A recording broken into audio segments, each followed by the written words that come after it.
மறைந்த நடிகர் ராஜேஷ் உடலுக்கு அஞ்சலி செலுத்திய பிறகு நடிகர் சத்யராஜ் பேசி வருகிறார். அதனை பார்ப்போம். ஒரு 40 வருஷமா நாங்க ரெண்டு பேரும் ரொம்ப க்ளோஸ் ஃப்ரெண்ட்ஸ்.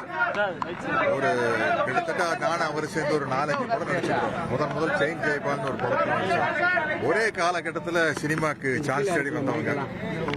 எனக்கு 1978 முதல் படம் வந்தது, அவருக்கு 1980 வந்தது. முதல் படம் கன்னி பருவத்திலே படமே 200 நாள் ஓடிச்சு அவருக்கு.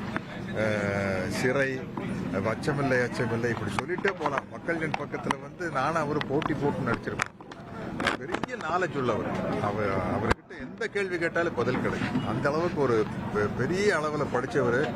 ரொம்ப வெரி இன்ஃபர்மேட்டிவ். எந்த தகவல் வேணாலும் அவர்கிட்ட ஒரு கூகுள் மாதிரி ராஜேஷ் சார்கிட்ட கேட்டோம்னா தெரியும். அப்படிப்பட்ட ஒரு நல்ல நண்பர். இந்த மாதிரி ஒரு திடீர்னு ஒரு முடிவு வந்தது ரொம்ப மனசுக்கு ரொம்ப வேதனையாக இருக்குது. அவருடைய குடும்பத்தாருக்கும் திரையுலக நண்பர்களுக்கும் என்னுடைய ஆழ்ந்த அனுதாபம்.